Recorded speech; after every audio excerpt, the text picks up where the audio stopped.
Hello, my creative friends. Serena here. Thanks for joining me today on my YouTube channel. I thought I would take you out on this cold night to enjoy the moon. I love when the moon goes in and out of the clouds like it is, and it's hidden behind some spooky looking tree branches, and it's just amazing. This they call the cold moon, and I think it's December 4th now. They call it the cold moon because it is closer to Earth at this time.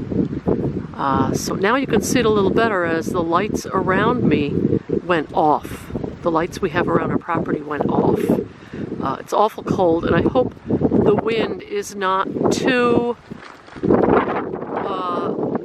loud on the microphone. But I thought you would enjoy this, and I want to also take you inside the studio today. We will enjoy some unboxings and a studio update. So come on with me and let's enjoy that.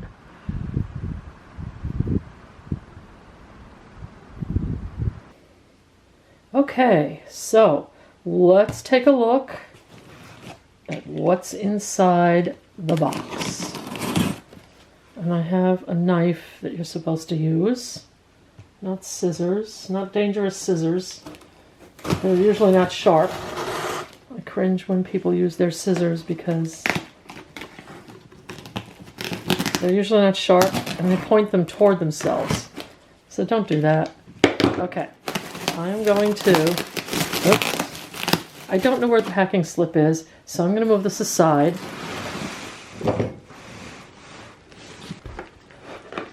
Small items. Okay, small items. I did get a pencil. One pencil. Put it in here. Okay, that's fine. I'd rather have it arrive in good condition than not. Wow, that's really light. I'm surprised.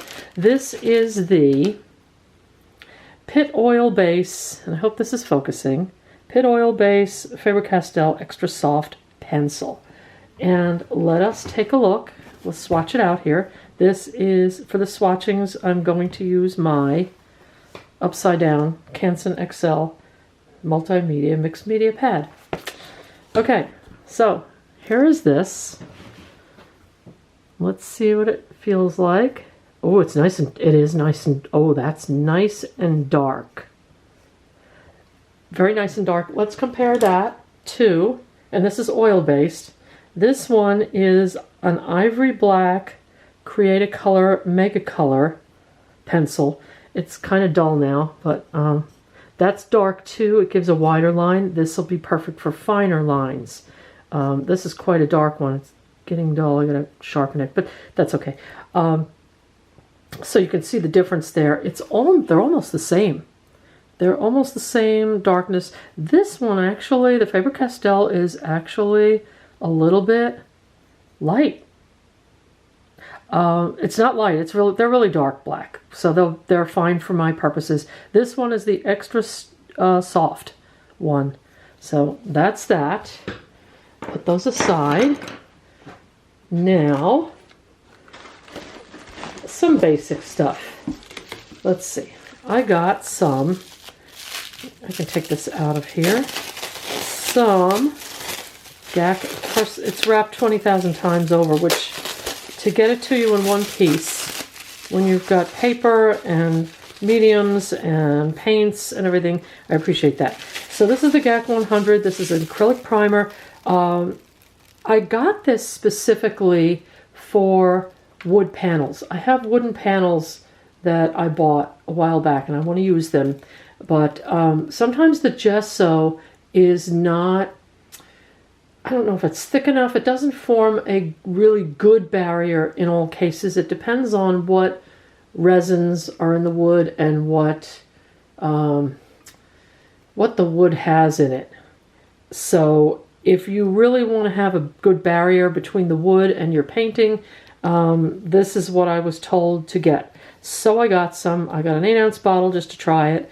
It's got a nice little squeeze top here, it looks like. Like you unscrew the mini top and then you can squeeze it out and do it as you want. You don't have to unscrew the whole thing, which is very nice. I like that. But that got to me in one piece, so yay Blick. Okay, what else did I get? Blick had a sale, or a buy two special. A buy one get one deal. This is on their studio acrylic. It's a white acrylic, titanium white. Everybody uses titanium white. I don't know how good it is, but I want to try it. I want to try their studio line. It's somewhat of the student line, but that's okay. I'm playing around. I'm having fun, and you always need extra white. So the buy two was a great deal. Now, what else did I get? All right, we are going to look at, what is this? This is a Liquitex acrylic ink. I've been playing a lot lately with acrylic inks. And this one is a very nice color. Look at that beautiful color right now. It looks nice here. But wait until I swatch it. So we are going to swatch it. I'm going to have to give it quite a shake. So I'm going to put this aside for now, and we'll do the swatching in a bit. What else do we have? Okay. What are these? Oh, do you know how you order things and you don't remember? I remember what I bought. I'm looking for a... What am I looking for? I'm looking for a Neopastel. And I have 3 boxes that are like, not quite sure what these are. Let's see. Okay, I know what these are now.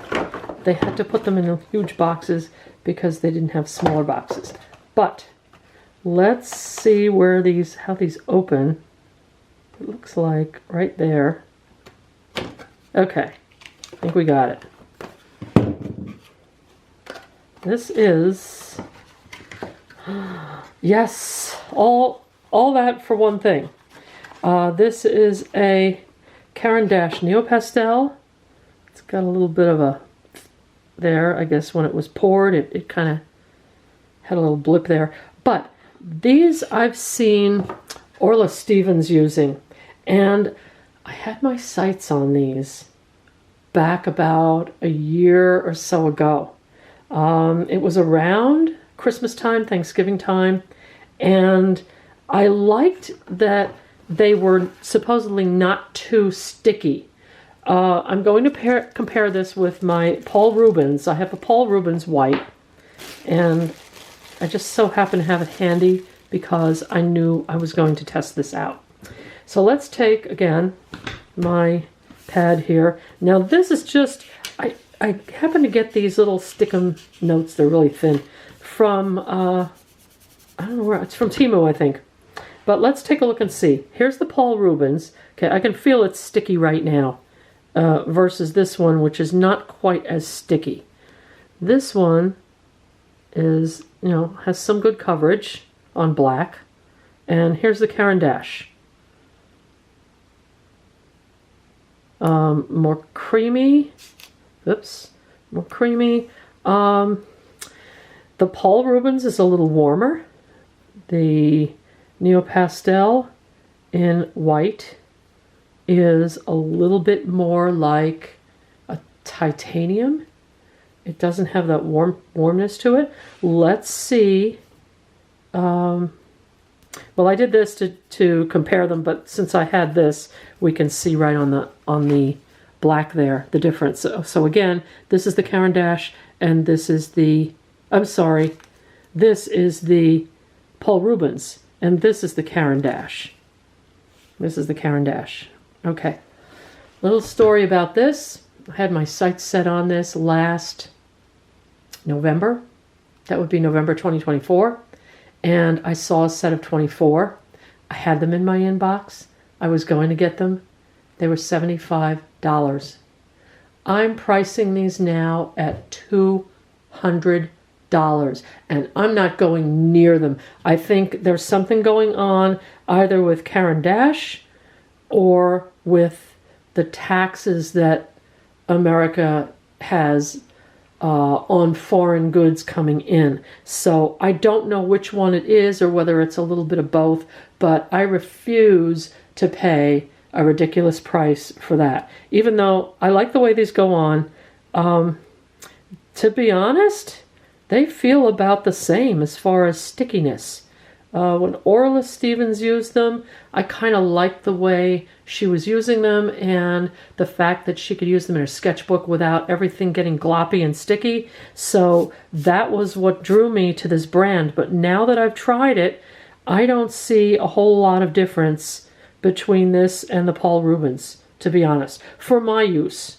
I mean, professionals, yes, you may find difference, but for my use, these are just as good. So for a few dollars, I was able to test it, and I didn't waste my money on a large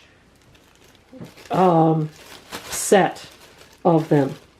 So I'm glad they do have the open stock items. Now, what else did I get in these? Interesting. Let's see.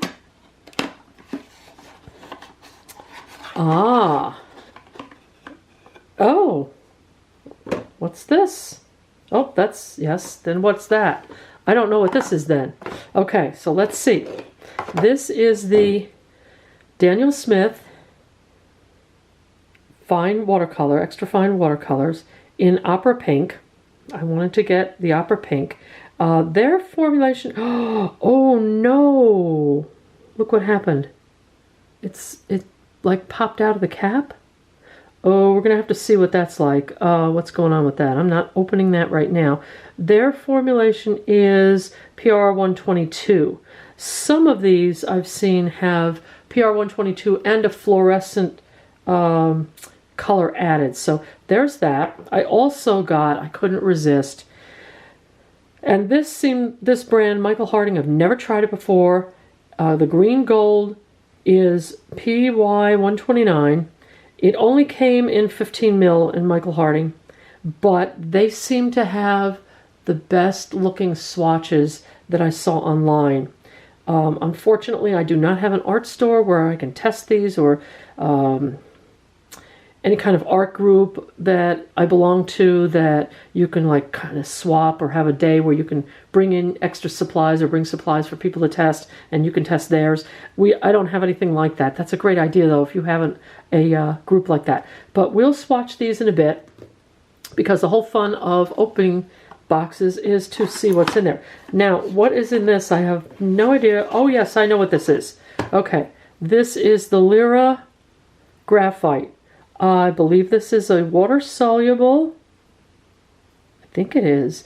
It is dark. So let's have some fun with this and see how dark it is. Yes, that's quite dark. It goes on very smoothly. I'm sure if I wear a line in there, if I wear that out, I can get a flat surface and give myself quite a large line. But I wanted to get a little loose with painting and drawing, so I got one of these in 9B, which is quite a soft one, so that I can do some really large sketching. So I got that. I'm going to put this aside because of the swatching of the watercolors. And let's see what else I got here. Okay, I got, this one's kind of boring. Ooh, oh, not this. Here, they should not put this in my, they know better. They should not put this in my box. Yeah. No. Okay. Anyway, we'll look at that later.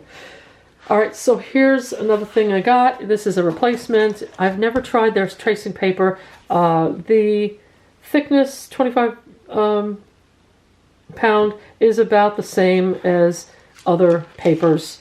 And 50 sheets, that'll do me for a while. It's 11 by 14. Just a basic supply that we all get. And I ran out of mine. I want some for slipping in between pages when I use things like my pastels. And I don't want to get them on everything. Okay, here's something interesting I found. And I have an idea for this one. This is quite new in this size. It's the Hanamulla Sketch and Note. And it gives you a 2-pack. This is a 2-pack. They're not very thick. They come in a number of colors. You can get, I think there's 3 choices. And I chose, here's the 3 choices you can get. It's like a, I think it's red, gray, blue and green, and orange and red. Of course, this isn't quite true to the color that you get. That's not that blue, and this is not that green. But that's a nice green, sea green. I happen to like that.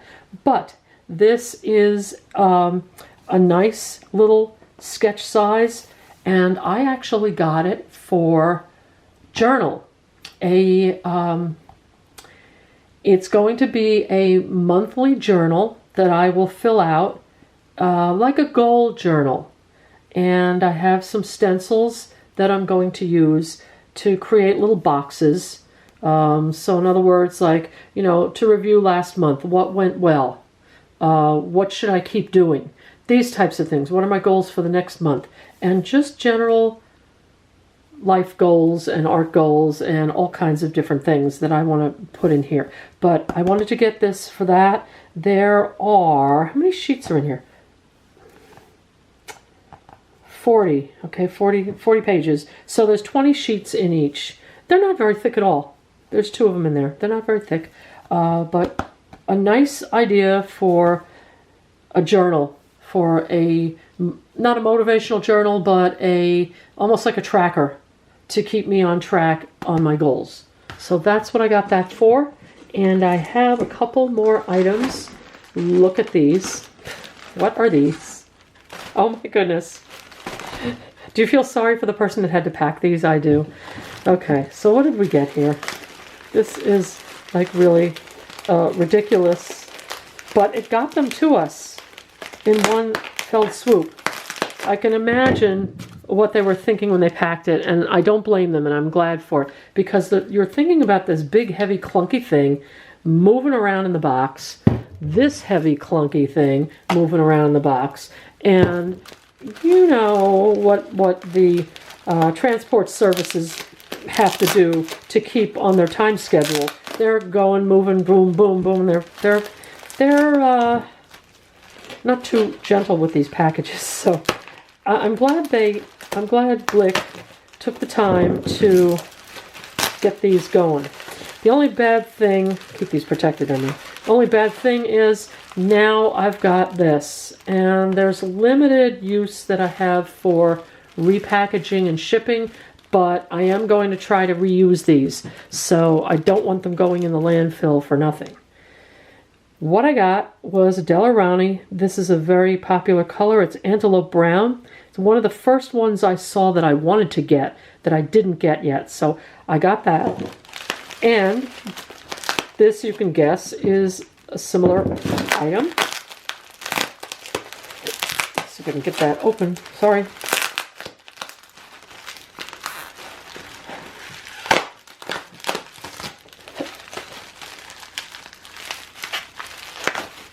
Without too much noise. Okay. This, oh yes, is the silver. Okay, so I got a silver. I have a gold in Liquitex. And in a past review, I said that the gold was not so bright. I think I didn't shake it enough. So these require quite a bit of shaking. So what I'm going to do is go ahead and shake these up, because we're going to swatch these 2 out. And we're also going to swatch out these 2 paints. I'm not going to open this one, but I will activate what's on the lip here. And I have on the ready, because we all know this happens, I have a loose pan that I can just put it in if it squirts out too much. So I'll have that ready, and let's go to it. Okay, so here is the Daniel Smith Opera. Okay, you can see it activating there on the side of the tube. Boy, that makes me a little bit nervous right there. But let's see what this looks like when I go ahead and swatch it here. Oh, that is, yeah, that is fluorescent looking. That certainly is fluorescent looking. So that's that. And I don't know if I can get that even more concentrated.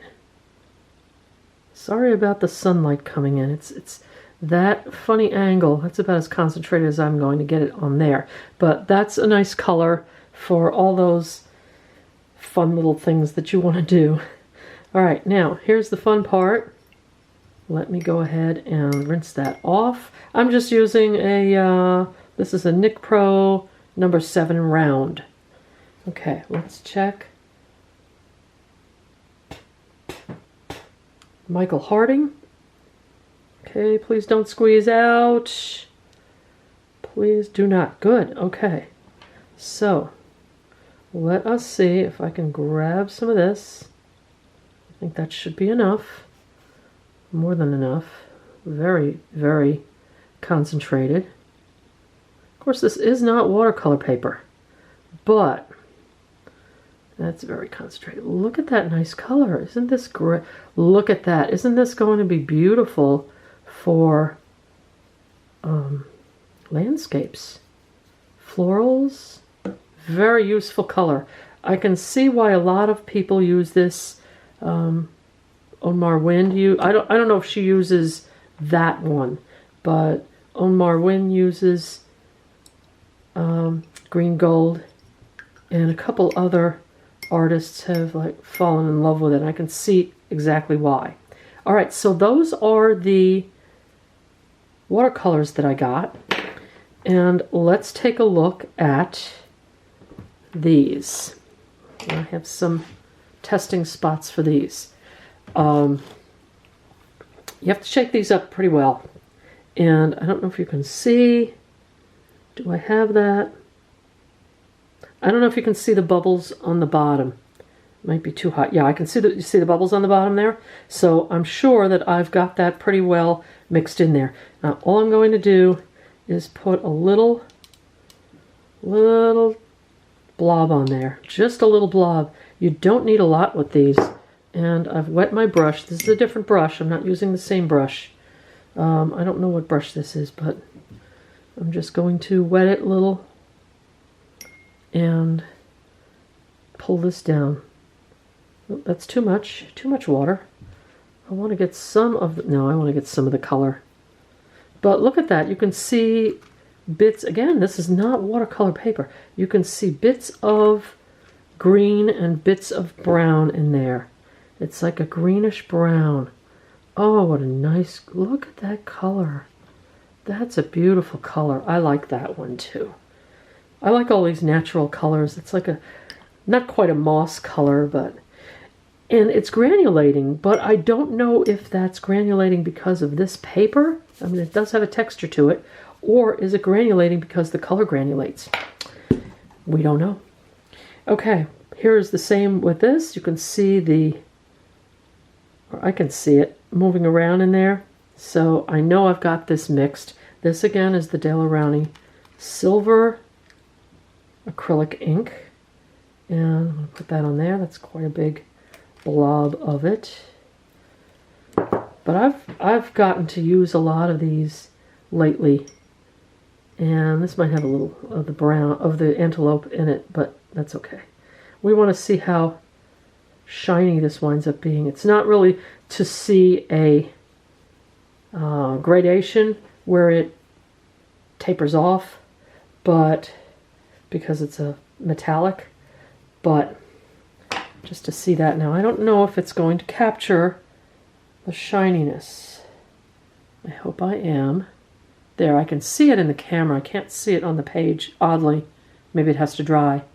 But I thought I would show you these things. That's what's the fun of an unboxing if you don't see what they look like. I find when people do swatches of their paint sets or of their dot cards that those are the most helpful videos because I can see what the colors look like better than a color swatch on the computer screen. Okay, so we have one more to test.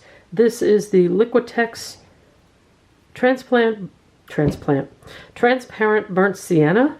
And I've got it all the way to the bottom of the bottle there with the shaking and the bubbles and stuff, so I know it is well mixed. These Liquitex seem to be less thick than the FW inks, but not less pretty, as we will see, because the swatch of this looked fantastic. Okay, so let's see what we've got here. Oh, I already know I'm going to like it. All right, I already know that. I already know that. You ever do that? You get something and you're like, oh, yeah. Okay, let's see what we have here. But this, oh, look at, like a Quinn Gold. Oh. Okay, we're going to have fun playing with our sketchbook with this. In our watercolor sketchbook, I think. Or our mixed media, one or the other. This is mixed media, but I think in our watercolor book, we're going to have some fun too. So I just wanted to get that one in. I almost forgot it, but there's that. Finally, let's take a look at this, because I would like to see how these look. I don't want to ruin the... Oh, it actually is a little bit open there, isn't it? Yes, it is. Okay, let's see if I can take this off without taking a whole day to do it. More plastic. But you know, with paper, you want it to get to you dry. You don't want it to get to you all wet. Okay, come on. Let's see if we can do this here. Okay. All right, that's a nice feel to it. Does it feel like paper? What does it feel like? Let me take this off.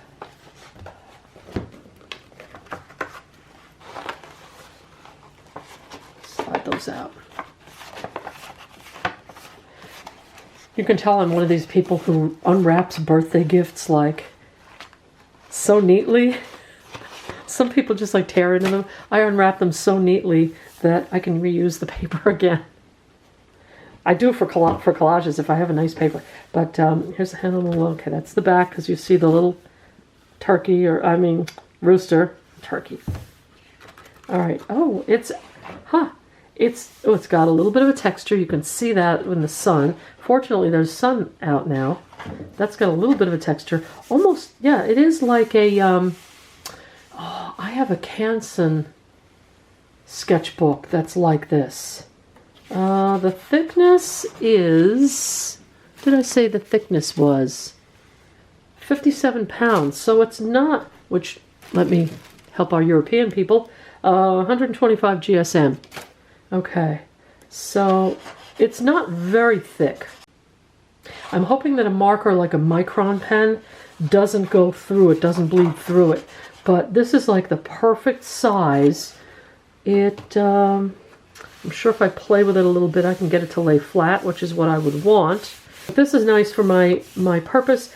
And other than my purpose, my personal purpose, this looks like it would be a really nice book for sketching. It does come in, I think, 3 sizes. It's got like a little pocket one, a medium-sized one, and then one like this. They just came out with this one, I think, in or it was just became available some places. At least it's got enough pages for me to do I can make it work with a 12-month year. So I'm very happy with these. This again is the Kanamula Sketch and Note. I did see these on, obviously I got them from Blick. I did see them on Amazon as well, but Blick had the large size, so that's why I got it. Well, we are now in December 10th, and we've got another snowy day. It's quite a clipper we've got coming through. It's going to snow like this all day, so I'm going to be exhausted by the end of the day, having cleared a lot of snow. But I did get some progress done, if you can say it that way. I've gotten some progress. I did complete most of the wall, the south wall. I ran out of time on the last panel. I just needed a little more time. Honestly, I ran out of time and energy and light. It just was starting to get too dark, and I found myself with that next to the last panel there, starting to rush through, and that's when you have to stop, because you start making mistakes, and when you're working with saws and blades and dangerous things like that, you do not want to rush yourself, and you don't want to be doing it in the dark either. So I have that one last panel down there to do, and I also have I've cut the 2 panels for the corner there in the top, but the one on the top has nothing to hold on to, so I have to figure out how I'm going to get it in there, and I didn't want to put the next to the last one in, because then I would be stuck. Because they're tongue and groove, they have to fit together. I'm going to have to shove them in because it's a very tight fit. That alone won't hold it, so I have to figure something else out, but I've done a lot there, and I'm proud of that. I've gotten that done in the month of November.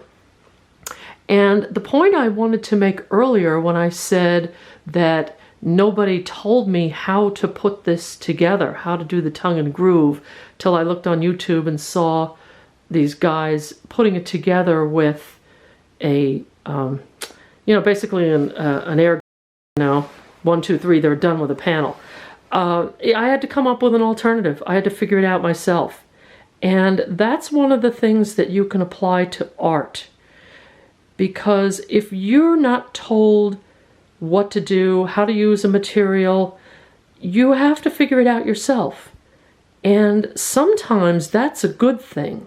Sometimes it's a good thing to figure it out yourself, because you will come up with ideas that other people may not have in using your supplies.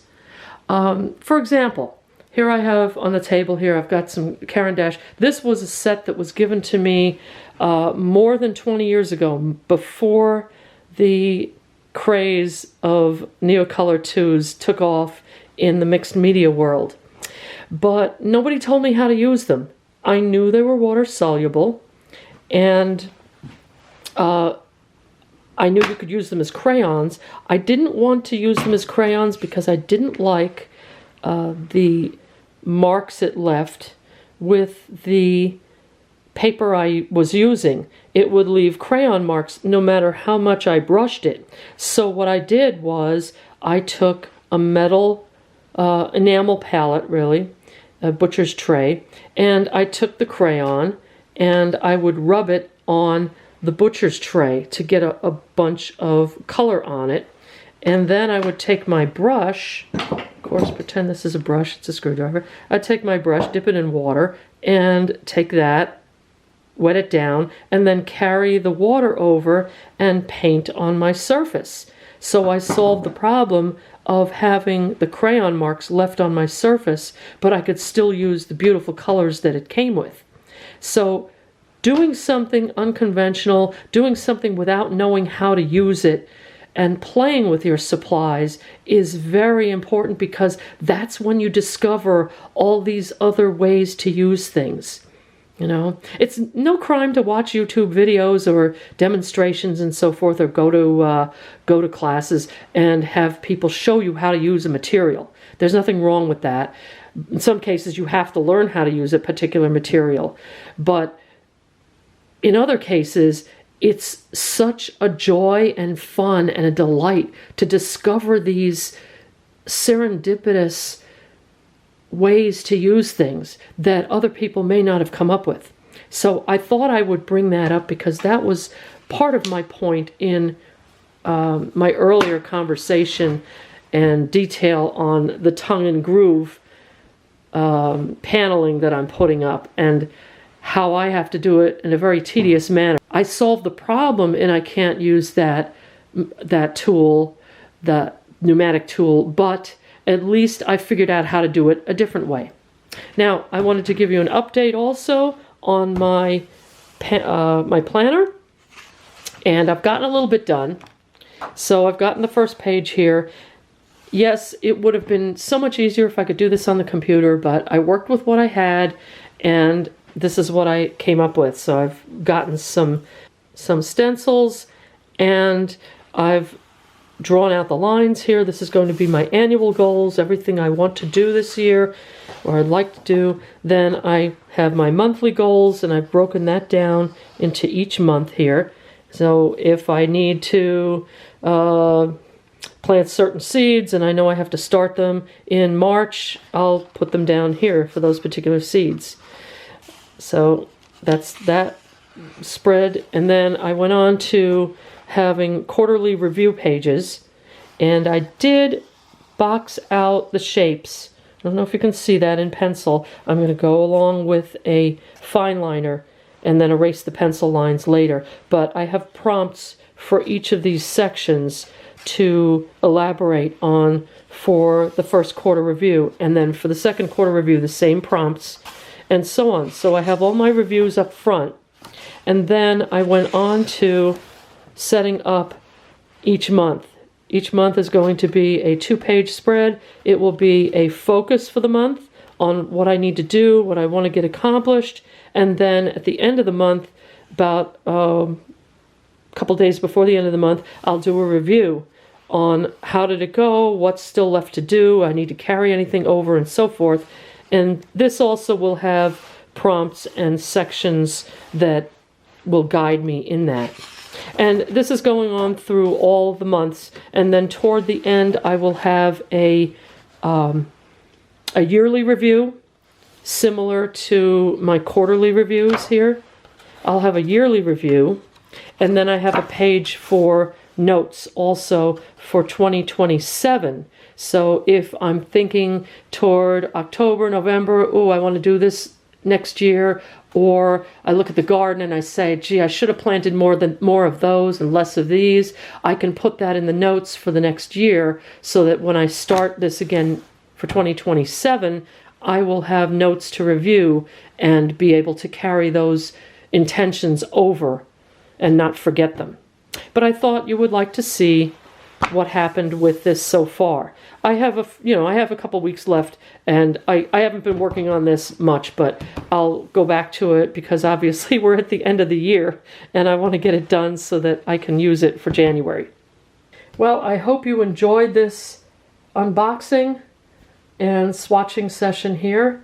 It's always fun to do that, I know, and I love watching other people do it. But if you had any particular favorites on this, go ahead and leave me a comment, and make sure you keep creating. That's the important thing. Whether you get new supplies or you use your old supplies, keep creating. Do something for art every week, and try to do it every day. If you can do it every day, it's even better. But try to do as much as you can, even if it's a little bit. And in the meantime, make sure you hit that like button if you like this video, subscribe if you are not subscribed, all that stuff. I know there's a hype button if you're watching this on your phone, on your iPhone, so hit that if you would, if that would help me out, get my videos out to more people, and I can do more videos like this for you. And in the meantime, stay creative, and I will see you next time.